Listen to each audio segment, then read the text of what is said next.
इस वीडियो में हम लोग बात करने वाले हैं वोल्टेज डिवीज़न रूल के बारे में और करंट डिवीज़न के रूल के बारे में। ठीक है, तो देखिए आपको पता होगा कि सीरीज जब सर्किट होती है, जब कोई सीरीज सर्किट होती है, ठीक, मान लीजिए कि दो रेजिस्टेंस हैं आपस में सीरीज है, तो जब सीरीज सर्किट होती है तो आपको पता होगा इसमें होता क्या है। सीरीज सर्किट में जब कोई वोल्टेज सोर्स लगा हो और वोल्टेज सोर्स से जो करंट फ्लो होती है वो दोनों रेजिस्टेंस में सेम होती है। ठीक है, करंट जो फ्लो होता है वो दोनों रेजिस्टेंस में सेम होता है। मान लो ये R1 है और ये R2 है, और यहाँ पे क्या है, वोल्टेज हमने V दिया है जो सोर्स के द्वारा है, तो हमने VS से मान लिया। ठीक, अब जो हमने करंट यहाँ I दिया और जो करंट इसमें फ्लो होगा वही करंट इसमें भी फ्लो होगा। मतलब करंट जब सीरीज में होता है तो करंट सेम होता है। लेकिन अकॉर्डिंग टू किरचॉफ लॉ उसमें क्या होता है कि जितना हमने वोल्टेज दिया है वो क्या होता है, रेजिस्टेंस में डिवाइड हो जाता है। ठीक है, तो मान लो कि इस वोल्टेज सोर्स के द्वारा यहाँ पर वोल्टेज V1 ड्रॉप हो गया और यहाँ पर V2 हो गया। ठीक है, अगर आपसे ये पूछता है कि बताइए कि R1 रेजिस्टेंस में कितना ड्रॉप हुआ, तो उसको कैलकुलेट करने के लिए हम क्या कर सकते हैं, तो यहाँ हम यूज़ करते हैं वोल्टेज डिवाइडर रूल का।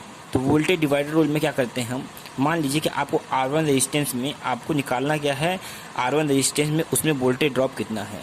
ठीक है, तो हम क्या करेंगे, लिखेंगे V1, R1 में V1 ड्रॉप है, V1 इज इक्वल टू क्या हो जाएगा आपका, जिस रेजिस्टेंस में आपको निकालना है उसका रेजिस्टेंस लिखते हैं, R1 लिखेंगे, अपॉन में क्या हो जाएगा, टोटल रेजिस्टेंस कितना है, टोटल कितना है, R1 है और R2 है, तो R1 प्लस R2। ठीक, और यहाँ पे जो टोटल वोल्टेज अप्लाई हुआ है वो हो जाएगा VS, सोर्स वोल्टेज।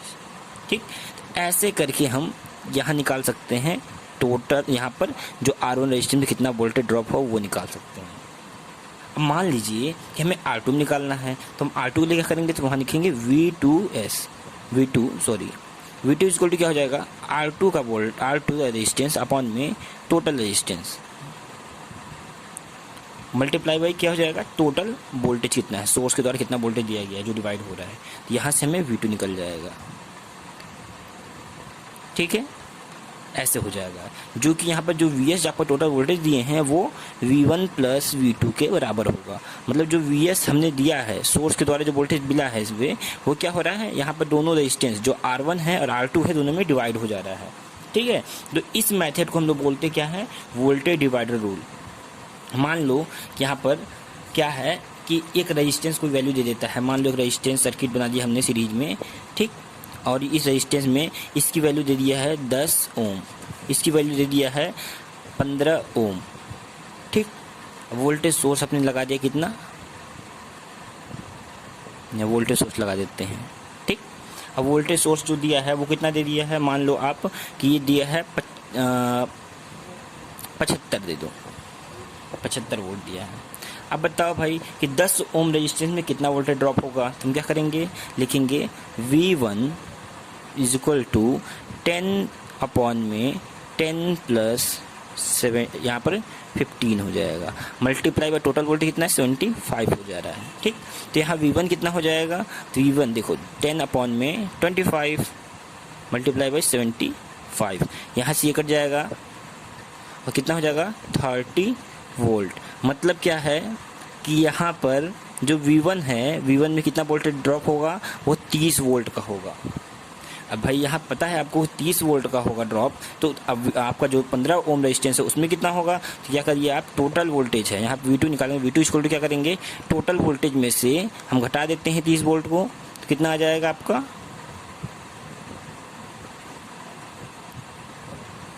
45 वोल्ट। ठीक, तो यहाँ से हमें V2 कैलकुलेट हो जाएगा। तो इस तरीके से हम वोल्टेज डिवाइडर रूल का यूज करके क्या कर सकते हैं, वोल्टेज को कैलकुलेट कर सकते हैं। ठीक है, अब देखिए हम देखते हैं current divider rule. Current divider rule क्या होता है उसको हम समझते हैं। ठीक है, तो करंट डिवाइडर रूल में क्या होता है, करंट कब डिवाइड होता है ये हमें पता होना चाहिए। ठीक है, मान लीजिए करंट जो आपका है वो, जैसे मान लीजिए कि यहाँ पर दो रेजिस्टेंस है, एक है R1 है और दूसरा है R2 है,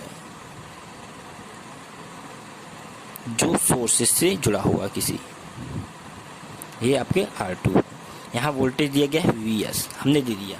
अब देखो यहाँ से जब करंट फ्लो होना शुरू होगा, मान लो I चला और यहाँ पे क्या होगा, दो भागों में बढ़ जाएगा। इस नोड से, जंक्शन से क्या होगा, करंट बढ़ जा रहा है, ठीक है। तो यहाँ हो जाएगा आपका I1 हो जाएगा, यहाँ पर I2 हो जाएगा। लेकिन हमेशा ध्यान रखिएगा पैरेलल में जो वोल्टेज होते हैं वो हमेशा इक्वल होते हैं। जितना वोल्टेज यहाँ दिख रहा है आपको, उतना ही वोल्टेज यहाँ भी होगा, उतना ही वोल्टेज यहाँ पे होगा। पैरेलल वोल्टेज समान होते हैं, करंट डिवाइड हो जाएगा, ठीक है। तो आपसे पूछ रहा है, बताइए कि I1 कितना है, ठीक है। तो यहाँ आपको ये पता होना चाहिए कि I इज इक्वल टू क्या होता है, I1 प्लस I2 होता है, ठीक। क्यों? क्योंकि जितना हमने करंट दिया है उतना ही करंट दोनों बटेगा, ये KCL के अकॉर्डिंग, किरचॉफ करंट लॉ के अकॉर्डिंग, ठीक है। अब देखिए यहाँ पे क्या करेंगे, हम निकालना है हमें R1 रजिस्टेंस में अगर करंट पूछ रहा है तो निकालना होगा। तो मान लीजिए हम I2 निकालना चाहते हैं, वो I2 निकालना है, ठीक। तो I2 भी जब निकालना है हमको, तो इसमें रजिस्टेंस कितना R1 है। तो ध्यान रखिए, अगर हमें I2 कैलकुलेट करना है तो जिस रजिस्टेंस का निकालना है उसका अपोजिट वाला क्या है, R2 है, ठीक है। तो हम क्या करेंगे, एक चीज़ एक देखिए, यहाँ पर क्या करते हैं, अगर R1 है तो इसको हम I1 कर लेते हैं, R2 है तो इसको I2 कर लेते हैं, ठीक है। अगर हमें I2 निकालना है, I2 आपका ये है, और I2 निकालना है तो हमें रेजिस्टेंस क्या पता है, R2 है। तो अगर हमें जिसका निकालना है उसका अपोजिट वाला रेजिस्टेंस रखते हैं, ध्यान रखिएगा। तो अगर हमें R2 में निकालना है तो क्या करेंगे, यहाँ लिखेंगे R1 अपॉन में R1 प्लस R2, मतलब मेथड वही है, ठीक है। और मल्टीप्लाई क्या करेंगे, टोटल करेंट कितना है, तो वो आपका I है। तो यहाँ से हमें I2 प्लस मिल जाएगा, ठीक है। और वैसे ही क्या करेंगे हम, अगर देखें अगर I1 हमें निकालना है तो I1 इक्वल टू क्या हो जाएगा, अगर करंट किस में निकालना है, इसमें निकालना है, I1 निकालना है, तो इसका अपोजिट वाला ये है। तो पहले उसको रखेंगे R2 अपॉन में क्या हो जाएगा, R1 प्लस R2 हो जाएगा, मल्टीप्लाई बाई I हो जाएगा। तो यहाँ से में क्या निकल जाएगा, टोटल यहाँ पर जो आपका I1 है I2 निकल जाएगा इस प्रकार से, ठीक है। दोनों जोड़ोगे तो आपका I निकल जाएगा। ऐसे करके हम यहाँ कैलकुलेट कर सकते हैं, ठीक है। अब यहाँ देखो कि यहाँ क्या होगा कि हमें करना क्या है कि एक न्यूमेरिकल ले लेते हैं और एक रेजिस्टेंस ले लेते हैं। ये रेजिस्टेंस ले लिया और एक और रेजिस्टेंस ले लिया, दो रेजिस्टेंस हमने ले लिया। अब यहाँ कोई, यहाँ पर मान लीजिए कि यहाँ वोल्टेज सोर्स लगा हुआ है, ठीक। यह मान लीजिए करेंट सोर्स है, सपोज करो ये करेंट सोर्स है, वोल्टेज सोर्स क्या करेंट सोर्स ले लो। करेंट मान लो यहाँ पर 20 एम्पियर जा रहा है। इस रेजिस्टेंस कितना है इसका मान लो 5 ओम है, और इसका मान लिया हमने 20 ओम है, ठीक है। तो दो रेजिस्टेंस है। अब पूछ रहा है कि इसमें बताइए 20 ओम में करंट कितना है, I1 I2। अब ऐसे हमें निकालना है तो हम क्या करेंगे कि यहाँ पर देखिए जो आपका I1 निकालना था, I1 का रेजिस्टेंस 20 है तो इसका अपोजिट वाला रखेंगे। तो यहाँ पर I1 इज इक्वल टू हो जाएगा, अपोजिट क्या है 5 अपॉन में 20 प्लस 5 ये हो जाएगा, और मल्टीप्लाई बाई क्या हो जाएगा, 20 हो जाएगा। तो यहाँ से हमें मिल जाएगा क्या कि 5 गुणे 20 बटे में यहाँ 20 प्लस 5 25 हो जाएगा। यहाँ करेंगे तो ये 100 हो जाएगा, अपॉन में 25 हो जाएगा, 25 काट दो तो यहाँ कितना आ जाएगा, 4 आ जाएगा। तो I1 कितना हो जाएगा, 4 एम्पियर हो जाएगा। ये इस तरीके से हम निकाल लेंगे, ठीक है। अब देखिए अगर ऐसे हमें I1 पता है, यहाँ पता है हमें टोटल करेंट, तो यहाँ से हम I2 कैसे निकालेंगे, तो I2 इक्वल टू हो जाएगा 20 माइनस 4 कर देंगे तो निकल जाएगा कितना, यहाँ निकल जाएगा हमारा 16 एम्पियर निकल जाएगा, ठीक है। ऐसे करके हम I2 निकाल सकते हैं। तो ये है आपका वोल्टेज डिवाइडर रूल और करंट डिवाइडर रूल। ये आपका पार्ट जो है करंट डिवाइडर का है, ये क्या है, वोल्टेज डिवाइडर का है। चलिए मिलते हैं नेक्स्ट वीडियो में, थैंक यू।